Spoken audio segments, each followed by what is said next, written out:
Welcome back to the Titanium Hanger. This is Mike. Today I want to talk to you about the Loyal Subjects Wave 1 of M.A.S.K, and we're also getting the BBTS exclusive set out in people's hands. There's a lot of negative results. People are having the same quality control issues, and I want to say this. I'm not going to make this video to bash Loyal Subjects. I want this line to succeed. I want it to do better, and we have a Wave 2 coming. I want to see that be successful, but I want to get all of these issues out there and discuss it, because I'm seeing it from lots of people all over the place.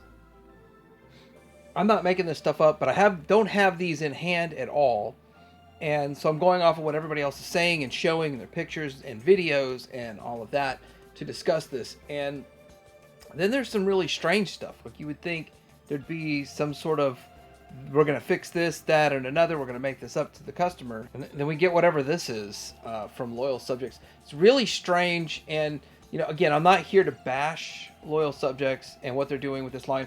I was very excited. I always try to say I was the most excited for this. Evidently, there's people out there that were more excited for this than I was, because I already have all this stuff that they're making for the most part, except the recolored stuff.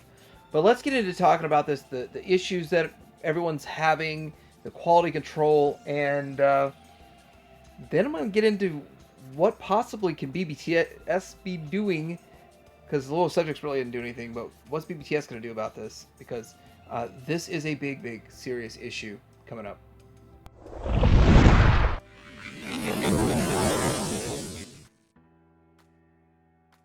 Alright, so we're going to go through each one of these issues that I'm reading about and hearing about and seeing and witnessing, and we're going to start with Condor, which I haven't heard anyone with really any issues with it. I mean, if anyone complained about anything about it, it's pretty much the same complaint they would have in the vintage one.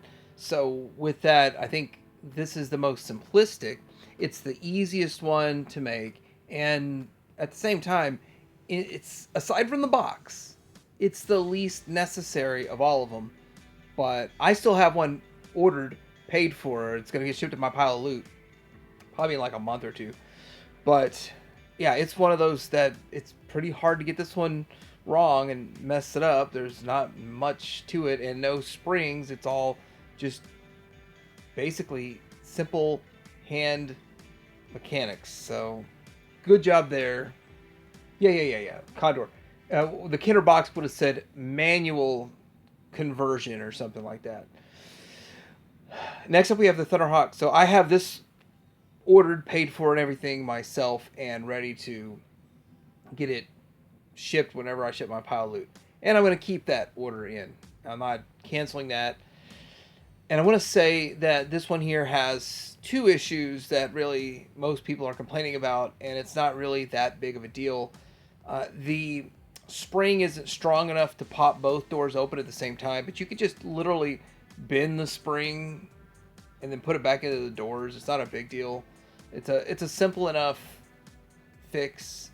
Or it's sort of a short-term fix, because you'll have to do that again down the road sometime. The other thing they're complaining about, so this is when you start hearing the complaints about the stickers, that they don't fit, and that's an issue. So this is just a stock photo from BBTS, but yeah, you're paying for this brand new figure, this brand new toy, and you want to open it up, you want to put stickers on it, and the stickers don't fit, and they're coming up short. So it's the ones on the hood, but on the sides of the hood, those are coming up short. So from what I hear, that's not the end of the world to me, and I really think that's so. This one still seems okay, carries some of the same issues the vintage one has, but at the same time, that's kind of what you're paying for, is to have a vintage representation, but look brand new, feel brand new box, and all that kind of stuff. Now I'm hearing a couple of issues with this, and this is where it starts showing, and people are unable to clip down the blades, the rotors of the helicopter when it goes into jet mode, and also hearing sticker fitment issues with this also for 90 bucks. Some other people might have had other issues with them, but that's the only things I've heard multiple times from multiple different people. But aside from that, it does look nice. It is brand new. People say that plastic feels cheap, but I don't know if they've felt the original vintage. Some people said that they have a vintage and it feels lighter and cheaper than an actual vintage. Nobody's shown a scale comparison, but looking at them and looking at them in videos and looking at the pictures, they look nice because they're brand new, not all scratched up, not all beat up. And if you can cut your stickers to make them fit right, then you could make it all look good. Also, the fact that when it's in jet mode, that they've lost the venom. They can't put venom on it for whatever reason. So there's just a snake, which isn't really a huge deal in my opinion, but it is a deal. It bothers some people. It does bother some people. But then you got all the effects and all that. That all works fine from what I understand. All the extra add-ons that they added onto these things work fine. So this one here isn't a big deal, but the fact that it will not clip down. The rotors, the blades will not clip down on most people's copy, and that's an issue. And with that, there's not a huge fix. There's ways to fix it, but you're buying it brand new, you shouldn't have to fix anything. Getting into Rhino, Rhino has a lot of issues. It is the most complex, and it is the most expensive. It is their flagship of them. So we're going to get into the first issue, which, okay, I guess I'll just start with the smokestacks. The smokestacks seem to fall, and one of them versus the other one, like, they won't stay up on their own. It looks beautiful from what I've seen. The next issue, and we'll look, is the tanks are installed not only upside down but on the wrong side. So they're upside down and on the wrong side. From watching several videos and people trying to replace them and fix them and swap them and all that, you can't just flip them upside down. You have to flip them upside down, pop them off, flip them upside down, and reconnect them to the other side, because the two pins that clip onto them, or it clips onto, they're different sizes. So it's like the bigger ones in the back, smaller ones in the front. So you'd have to, if you're going to flip it upside down, you got to flip it upside down and put it on the side.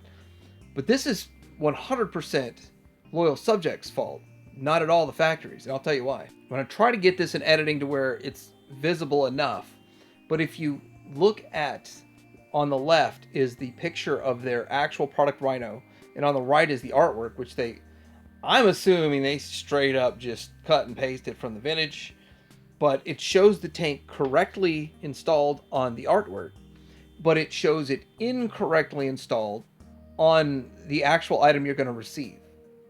So really, they can stand behind the fact that we never ever said that we were going to do it right. We showed every picture that we did it wrong from day one. And so, I mean, they're not going to replace it because that's just the way it is, I guess. But look at that. It's literally upside down from the picture. Let's flip it over. Here's the back of the box, the artwork that I got from BBTS's site, and it's upside down there too. The tank's upside down there too. So this was a deliberate issue that they deliberately messed this up, or they messed it up and they ran with it. No, they didn't just mess it up and run with it.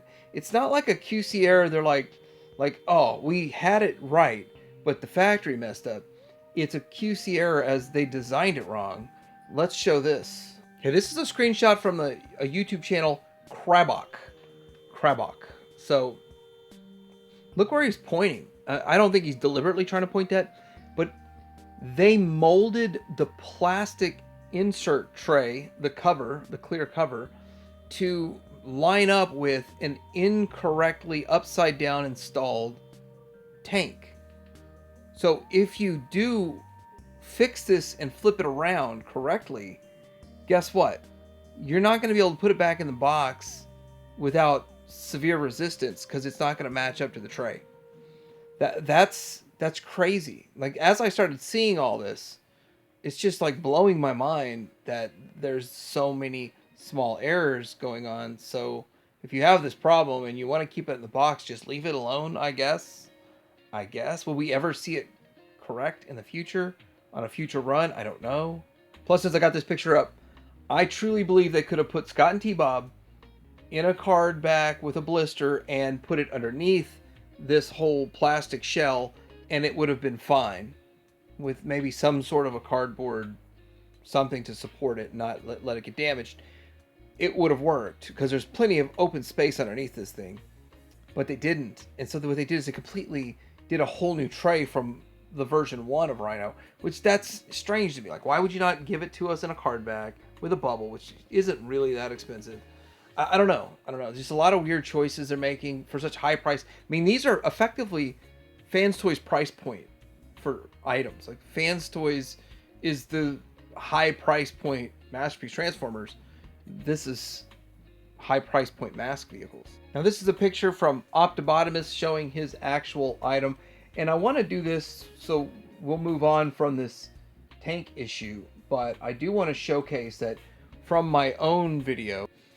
I want to just overlay this picture of what the correct installation of the tank is. Don't want to spend too much more time on this, but I mean, I just thought there were so many weird... It's like a mistake that everything was built around. I think it's odd that that's how it worked out, but that is exactly how it worked out.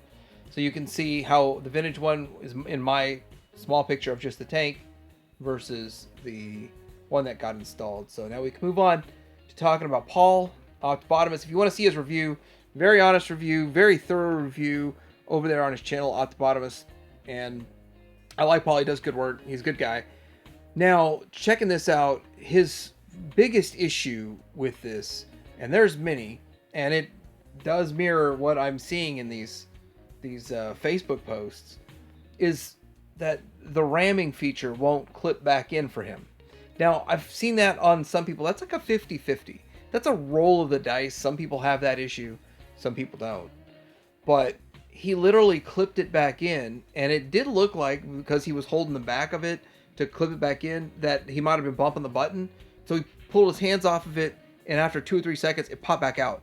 He can't, for the life of him, get the ramming, the grill, to reset back in there and stay on its own, which is insane. Like, how are you going to display this in normal mode? None of mine are displayed in ramming mode. None of them. We've already talked about the smokestack that falls. He says, well, he says the doors kind of open kind of easy. Other people say that the doors won't stay closed all the way. They just open. There's no friction or resistance to actually close the door. The other issue that I'm reading is that the ATV, which they call it the recon vehicles, is the name of it. It will not clip in place. So it will not stay in place on several people's copies because it doesn't have the little tabs to connect it to the actual main Rhino body. So there's a lot of issues. I mean, this is a significant amount of issue to having this. And aside from that, I think everything else works on it pretty much fine, but that's a lot of issues to have with it. And, you know, we're going to kind of get into why are we having these issues. I want to put this picture up because it's fun.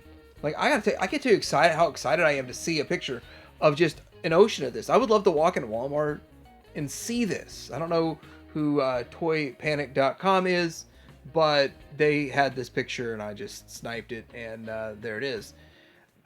Maybe it's free promotion for Toy Panic. I don't even know what country they're from, but wouldn't it be fun to walk into Walmart and just see this? And then if these got into Walmart, there's no way they'd be the current price point. First off, the volume would have to be so high that they would definitely get the price down for them, and Walmart would demand a lower price. But anyway, at the same time, this is fun. But all these issues, they plague pretty much every one of these items. Now, Thunderhawk, not a big deal. I don't think it's that big of a deal. And then Condor, not that big of a deal. But the Switchblade issues, and then definitely the Rhino issues, I mean, it's a lot of issues. And if you want one with all the issues corrected, will they do another run? And if they do another run, like what's going to happen to all this stock? If they come out and they say, well, if we send you another one, it's going to have the same issues, people might stop ordering these. People have already been canceling their orders. So that kind of rolls into what's BBTS going to do about all of this? And like with that, everything that they have in stock, they've already paid for their stock. Everything sitting in their warehouse has the issues we've discussed. I mean, obviously Condor, not a big deal there, but the more expensive, it's like the bigger expense, the higher expense part that people wanted the most is what carries the majority of the problems. And what are they going to do? Now, I got to tell you this, when I ordered the Thundercats Super 7 Ultimates Wave 2, there were a lot of QC issues with the paint and stuff with that. And people were getting refunded. I got refunded about 8 figures. I think they were fair with me. They refunded 3 figures. They said, but if you buy another figure, you might get a worse figure. You're rolling the dice. We're not going to refund you again on that one, obviously. And I was like, okay, that's fair. So I bought 2 figures, and then I just used my credit towards something else I was buying. And I felt like they kind of made me whole. And I was good with it. And BBTS did well. What are they going to do in this situation? when people call up and they show their issues, and it's a lot of people with a lot of the same issues, and what are they going to do? Obviously, BBTS doesn't want this stuff back. And are they going to just credit you your $325 for having these issues? I don't know. I have no idea what's going on because I'm not in on this. See, I was part of these other with the Super 7 Ultimates thing. I was part of that, so I have firsthand knowledge. I'm still sitting here with secondhand knowledge on it because I canceled mine with BBTS, and I have no idea what's going to happen with that going forward. But what will happen to all of that stock with people canceling their orders left and right? What's going to happen to all that stock? Also, I'm just going to close out on this. So this here is, it's kind of insane, and I'm not saying that. Well, I'll just say it straight up. I think this is ridiculous. So they're saying that collectors who spent 10 hours studying M.A.S.K buy a Condor. I guess that's what they're saying here. Collectors who spent 100 hours studying M.A.S.K bought their. Okay, it's not allowed to be called Switchblade. So what did they call this? Some sort of advanced jet or something. And then you can't call Rhino, but it's the 40th anniversary black and gold collectors who spent 10,000 hours studying M.A.S.K. This is what they did after all of the people complaining about the quality control issues and the issues they're having with these, the high price point items. And this is their response. This is strange, to say the least. Absolutely ridiculous is more like it. You know, so a lot of people are complaining, saying stuff like, you don't need that many hours studying M.A.S.K. You just need to understand that you certainly did not create the model correctly in CAD. You didn't scan it correctly, or you didn't follow it. You couldn't even knock off Kenner, is kind of what they're saying. If only they spent 10,000 hours making sure the stickers fit right. It took me 10,000 hours to put the stickers on, and other people making funny jokes about this. But the reality is, German collectors are going to wait 10,000 days to get their stuff. Something like that. So a lot of funny comments in there, but this is just kind of weird and ridiculous. I want Wave 2 to be better, but it looks like, I don't know. I seriously, I don't know. They'll probably will do better in Wave 2, but when we see this stuff reissued, better versions down the road, and then just a glut of problematic items on the market. Well, anyway, let me know what you guys think about this. Have you ordered this? Do you have any of these issues, or did you somehow get lucky and have perfect everything, except 100% of you have upside down tanks on your Rhinos, or whatever they call it, MDU, or whatever they're calling this thing. And did you cancel yours because of all this stuff that's going on? I just canceled mine because of the price point. I did not cancel it because I didn't know about all this when I canceled mine. I just didn't want to spend the money. But now all this stuff's coming out. I'm glad I did. But would I pick them up down the road for super cheap, knowing it has issues? Yeah. How do you hang out?